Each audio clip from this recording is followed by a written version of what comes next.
Salam sejahtera, terima kasih karena bersama dengan saya di Nazilin Unity Channel. Saudara-saudara sekalian, Himpunan Zara Khairina baru-baru ini di sebuah tempat di Sabah mendapat kecaman yang teruk sekali daripada netizen sebenarnya. Ramai netizen yang tidak berpuas hati dengan tindakan sebilangan orang yang hadir di dalam himpunan tersebut, termasuklah tindakan beberapa orang yang membuat satu laungan ataupun ucapan yang berbentuk hasutan. Ini menyebabkan ramai orang mula takut untuk menyertai himpunan, sehingga kan ada orang yang tidak setuju dengan tindakan segelintir orang yang membuat ucapan berbentuk hasutan. Paling teruk sekali dalam himpunan tersebut, mereka menggunakan ugutan terhadap TYT Sabah. Akhirnya, polis terima 3 laporan polis di Himpunan Solidarity Justice for Zara. Solidarity menuntut keadilan bagi Zara Khairina tercalar apabila seorang wanita mengeluarkan kata-kata berunsur ugutan terhadap yang di-Pertuan Negeri Sabah, Tun Musa Aman, dengan mengancam untuk membakarnya. Tindakan ini sebenarnya ramai orang yang tidak setuju sama sekali. Saya menyokong Himpunan Zara Khairina. Saya menyokong keadilan untuk Zara Khairina. Tetapi saya langsung tidak suka dengan ucapan-ucapan yang berbentuk ngeri, hasutan seperti itu. Kalaupun kamu tak suka dengan seseorang, janganlah buat hasutan seperti itu. Karena yang mengerikan ialah himpunan itu bukan sekadar dihadiri oleh orang-orang biasa, tapi juga dihadiri oleh kanak-kanak dan orang dewasa. Bayangkan kanak-kanak kecil yang tidak tahu apa-apa mendengar ucapan yang berbau seperti itu. Benarkah apa yang dia sebut itu? Itu betul-betul kita tidak restuilah perbuatan begitu. Sehingga ramai orang yang mula menganggap Himpunan Zara Khairina akan terkubur sendirinya gara-gara tindakan bukan penguatkuasaan, bukan pengharaman, tetapi tindakan para penunggang sendiri. Jadi kita harus menolaklah kan orang yang menggunakan isu Zara Khairina ini sebagai tempat mereka menjadi hero. Sebelum kita teruskan ulasan ini, jangan lupa tinggalkan komen Anda dengan tanda pagar kami sayang Zara. Sebelum itu, saya kongsikan dulu kepada Anda semua. Ini berita baik untuk Anda semua. Ini ialah terapi imun Transfer Factor for Life.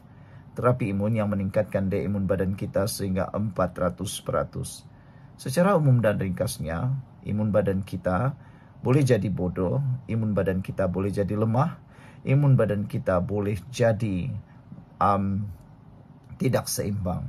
Semua itu berlaku oleh beberapa faktor, termasuk usia, persekitaran, dan makanan gaya hidup kita. Tetapi terapi imun ini meningkatkan daya imun badan kita sehingga 400%. Terapi imun ini mengajar, mendidik, dan menguatkan serta menyeimbangkan sistem imun badan kita semula. Apabila imun badan kita menjadi kuat, bijak, dan seimbang, ianya akan menghapuskan semua akar penyakit yang ada dalam tubuh badan kita. Produk ini lulus KKM, produk ini halal dan diperakui oleh dokter-dokter di seluruh dunia. Cepat dapatkan produk ini melalui nombor telepon saya yang tertera. Ingat, mungkin ini jawaban kepada doa Anda selama ini yang mahu sembuh atau mau lepas daripada masalah kesehatan Anda. Saudara-saudara sekalian, ramai netizen mengecam perbuatan ugutan terhadap TYT Sabah. Polis telah menerima 3 laporan berkaitan Himpunan Solidarity Justice for Zara di dataran Majlis Perbandaran Tawau semalam. Ketua Polis Daerah Tawau, Assistant Commissioner Jasmine Hussein berkata, semua laporan itu diterima semalam berhubung seorang individu yang didakwa mengeluarkan kenyataan berbau hasutan ke atas yang di-Pertuan Negeri Sabah. Ketasiasatan mengikut Seksyen 4 dalam kurungan 1 Akta Hasutan 1948 dan Seksyen 506 Kanun Keseksaan sudah dibuka. Selain itu, kes turut disiasat mengikut Seksyen 505B Kanun Keseksaan dan Seksyen 233 Akta Komunikasi dan Multimedia 1998. Menurutnya, susulan itu polis sedang mengesan seorang wanita dan beberapa saksi lain bagi membantu siasatan. Siasatan akan dijalankan secara telus dan mengikut prosedur biasa.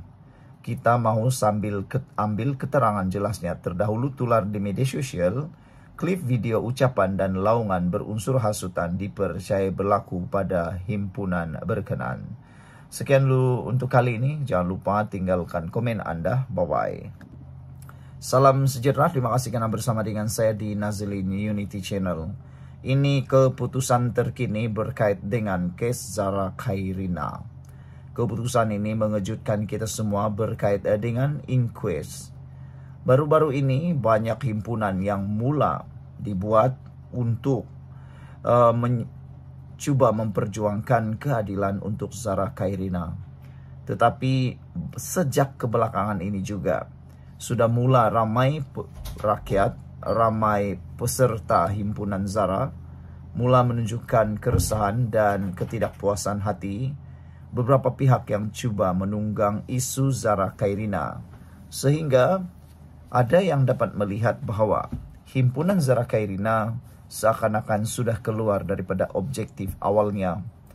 Apa yang menakutkan ialah sehingga berlaku satu himpunan yang kini disiasat oleh polis kerana adanya pelanggaran akta hasutan.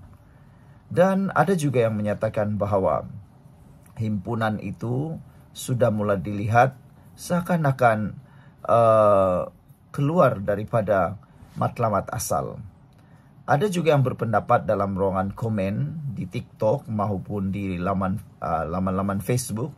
Mereka menyatakan bahawa perbuatan sebilangan rakyat, sebilangan orang yang menunggang demi kepentingan politik, kepentingan kepartian, kepentingan yang sebagainya telah menyebabkan himpunan Zara Khairina mungkin akan terkubur sendirinya gara-gara perbuatan mereka yang tidak bertanggung jawab. Himpunan yang dibuat kini kelihatan amat menakutkan dengan nada hasutan, ucapan-ucapan hasutan yang tidak lagi selaras dengan objektif awal himpunan Zara Khairina. Hari ini keputusan akhirnya diumumkan berkait dengan kes Zara Khairina. Para peguam bakal berentap untuk hadir dalam inquest. Ini ialah keputusan terkini berkait dengan inquest tersebut. Semua peguam bersetuju untuk berentap dalam inquest tersebut. Pasukan guaman yang mewakili keluarga Allahyarham Zara Khairina Mahathir akan membantah permohonan peguam 5 suspek untuk menghadiri inquest yang akan berlangsung esok. Menurut peguam Rizwan Dian M. Borhan, pasukannya menjangkakan peguam suspek akan memohon sekali lagi untuk hadir sebagai pihak berkepentingan di dalam inquest, dan jika itu berlaku kami akan bantah sekali lagi seperti mana sebelum ini. Kita juga memohon untuk hadir sebagai pihak berkepentingan, katanya kepada media di Kompleks Mahkamah Kota Kinabalu. Sebelum kita teruskan ulasan ini, jangan lupa tinggalkan komen Anda dengan tanda pagar Kami Sayang Malaysia. Sebelum itu, izinkan saya perkenalkan dulu kepada Anda semua, ini terapi imun Transufactor for Life.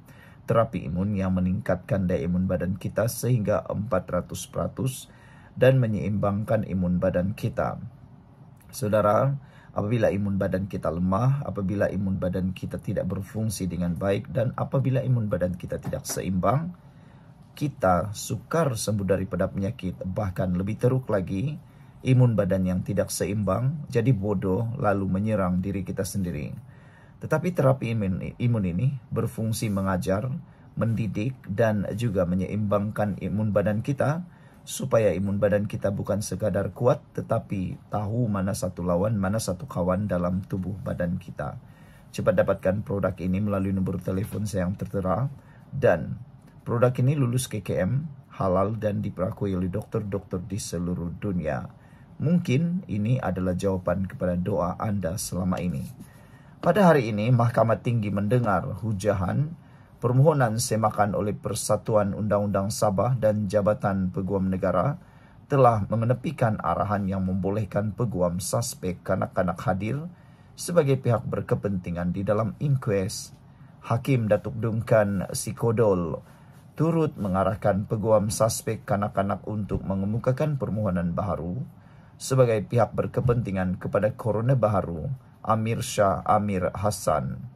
Zara Khairina ditemui dalam keadaan tidak sedar diri dalam perkarangan sekolah Tafiz pada 6 Julai dan meninggal dunia keesokan harinya di Hospital Queen Elizabeth, Kota Kinabalu. Sekian dulu untuk kali ini. Jangan lupa tinggalkan komen anda, tekan butang subscribe. Bye-bye.